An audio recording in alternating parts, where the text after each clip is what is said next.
Hey, everybody. Thank you so much for tuning in. You are listening to Digital Marketing Mondays. On this show, we talk about all the things that are happening in the digital marketing world and why it's relevant to you and what you need to know to adjust your marketing strategies moving forward. Before you go any further, do make sure to hit the subscribe button, the like button, whatever kind of buttons are around, whether you're listening, watching, or reading. We greatly appreciate it. But before we get any further, I'm Devin Littlefield. And I'm Hans Reamer, and today we're going to talk about the effect that the pandemic has had on digital marketing. So let me start with a question for you, Devin. Sure. How has the pandemic affected digital marketing, in your opinion?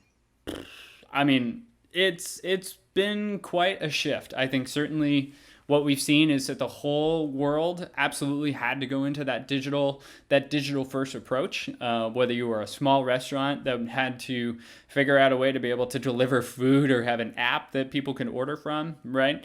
Then all the way through, of course, entertainment, and then of course into advertising as well.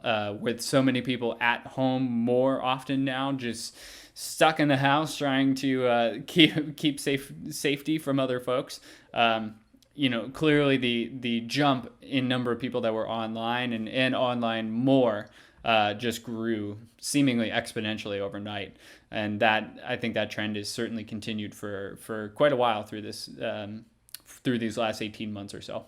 So do you think that that ad spend is up? Do you think that people are spending more money on advertising during the pandemic? Yeah, yeah. Actually, a report by e Consultancy, referenced that Q2 2021 year-over-year comparison, advertising was up nearly 24% in total ad spend globally. I think that certainly doesn't seem to be that shocking. I actually thought it might have been a little bit higher considering. Um, but I think what it's clear is and Google's had similar numbers to this as well.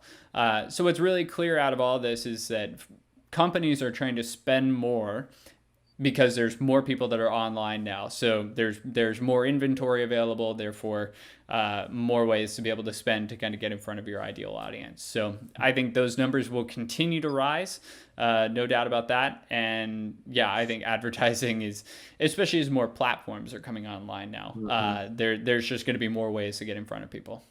Yeah, I guess that makes sense because in-person types of things like trade shows, right? They Hmm. were canceled. They couldn't happen, and the show must go on, right? So you've got to find a new way to connect with your Right. prospects. So apparently, digital is the way to go. Let Yep. me ask you this: do you think Hmm. that now that the pandemic is at least hopefully starting to wind down, do you think we're going to go back to the normal, quote unquote, that was there before this all happened? That's a good question. And I would argue no. I think the digital shift is permanent. And I actually believe that's a phrase that Google had mentioned during their marketing live stream a few months ago. Uh, I think we are absolutely in a digital first economy now, and there's no going back. Mhm. That's not to say that traditional means of marketing are going by the wayside. I think they are going to continue to taper down, but of course, I think companies need to continue to think about digital first priorities for all marketing strategies. Um, and certainly, I think that leads to the idea of really honing in on your audience and becoming much more refined. I think that should be a key priority for really anybody in their marketing strategy, especially in 2022 and beyond. Mhm. Yeah, so I was going to ask you what sort of shifts do you think that or should our friends in marketing out there be undertaking given this shift to digital now? What sort of what advice do you have for people to take advantage of this change? Sure. And honestly, I think it ties in a lot to a good conversation that you and I had last week about the removal of third party cookies, in Hmm. that marketing automation, or now the newer way to coin it, revenue enablement, needs to continue to be a priority. And that's gathering first party data. It's collecting information of users, and not just collecting the information, but also making sure that you have the means to be able to collect them. So, really, your content strategy needs to be on point now going forward. There's no excuses for not being able to develop content, whether you're at home, even just on a cell phone, just doing your recordings, there's always a way to captures people's attention, right? And you need to do so in a thoughtful way that's going to engage with your audience. And so certainly that all ties in with this marketing automation element. Your content strategy and your content development need to go hand in hand with that. So that's one of the ways that I think is going to be a ongoing paradigm shift for a lot of folks moving forward. So it sounds like you're saying you gotta make every lead count better than we were before, right? And in Yeah. the past, back in the in the direct mail days, I remember the old saying was something like your house list is the best list to go after, the best one to go after. And Yep. I think some of those old truisms are true today as well. And of course, if you're going to have a house list, you got to build a house list. So it behooves you to get great content out there to start engaging with your prospects early in the buying process, right? Right, absolutely.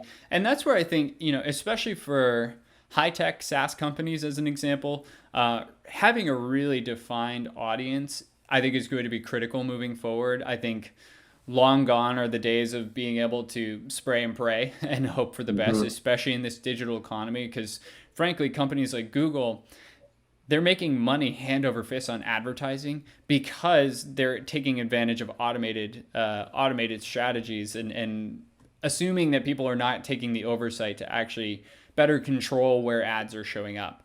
And so it goes without saying, I think, in to your point of making every lead count, I think your audience needs to continue to be a core focus, and creating a strategy around platforms and creative, of course, and content that really kind of key in and focus on those folks.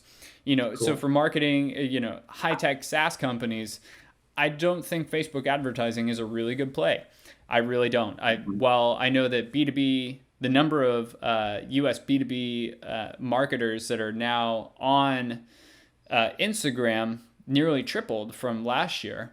I still Wow. don't think that that's going to be a huge opportunity for Mhm. those high tech SaaS companies, but it's Right. going to be great for higher education, of course, and certainly even for credit union marketers as well.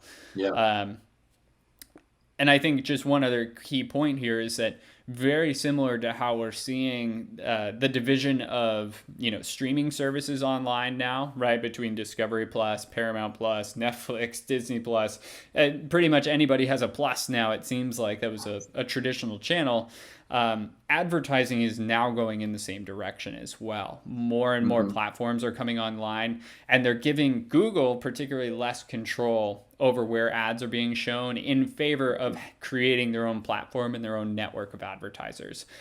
TikTok is one to have done that recently. Disney is actually going to be announcing their own ad platform that will specifically remove any other programmatic players in favor of their own platform. Spotify is now actually has their own ad enabled platform as well. So it's just getting, I think, very much like the streaming market. The ad market's going in the same direction. And so having a clear plan of action of identifying your target audience, knowing which platform they're on, based on those criteria, and then creating the content and the ad strategy to go after them is going to be critical to developing good leads moving forward. And that, of course, gets divided up by whatever industry or whatever your target is. Yeah. So what I'm hearing you say is it's not enough to basically take Google, search and the display network and say, okay, I'm going to put all my money there. And the display, anything that's not search related, I can rely on the display network to reach the people I want. You're saying, no, you really have to figure out which various platforms, and there are probably several that Mm-hmm. can help you find your target audience, and you need to master all of those. So life has just gotten a little more complicated, hasn't it? Yeah, it absolutely has. And I think while seemingly daunting that you're now having to go between these different platforms, I think the advantage is you can really curate your messaging and your content Mhm. to the specific medium. Got it. It's now easier than ever to make sure that you're getting the right content in front of the right person based on their position in the customer journey. As an example, serving case study ads to folks. Serving case study ads in Google Display based on previous site actions that they took.